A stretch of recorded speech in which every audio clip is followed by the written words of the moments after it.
feel like the person who has the most privilege in the world, aside from a straight white man, is a straight white woman because she's right by his side. It doesn't represent everyone.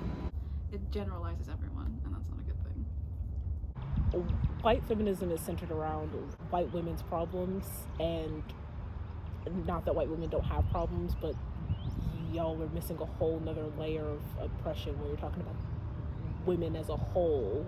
Disrupts the narrative that certain people are trying to put out to a way that they can relate as well. We start to see divides, obviously, amongst the women of color and white women, but also amongst white women themselves. The game telephone, where if somebody tells you something, you're not going to remember it all the way, or you're not going to fully understand, so the information you're giving out isn't going to be 100% accurate either. You know, you had all these shows that I'd watch as a kid. You never saw that Hispanic family that struggled to come to the States and make a life for themselves, like my family did. You're trying to say that you're better, but it's the same issue you're fighting. It made me feel like I was dealing things by myself, like I was going through certain experiences and no one else felt what I was feeling. I was isolated. When you don't have that narrative of you need to be this, because you already are, it's kind of hard to relate. When something happens to, somebody that is a, important figure in y'all's community, there's like, an outrage and a pushback, but it's never so deep and so passionate, I feel like, as it is in the people of color's communities.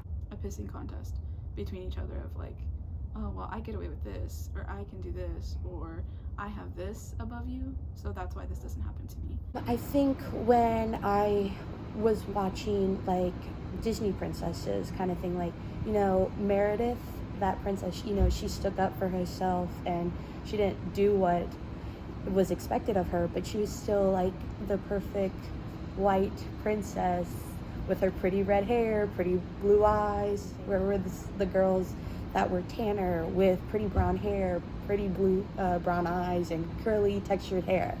My parents said something where like, well, where are the darker people, people with the darker features? It doesn't showcase our culture. I think intersectional feminism is very uplifting.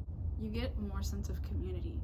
Being in these spaces with other Black women and other queer women, you can feel that there's a difference. There's more of a connection. There's more people trying to genuinely understand one another. Maybe I was 5, because I remember it was at a grocery store, and I was with my mom. She was picking out something, and there was another woman with her. It was a white woman. And 2 men came to the aisle and just like stayed and lingered a little bit too long. And they were both just kind of like looking at each other, like, like understanding that there was something that was wrong there. Instead of staying around, she just kind of left her. And my mom was like trying to stay close to her, or she turned around to my mom and told her, like, can you get the fuck away from me? Like, clearly they only want you. We should be lifting each other, not holding each other back.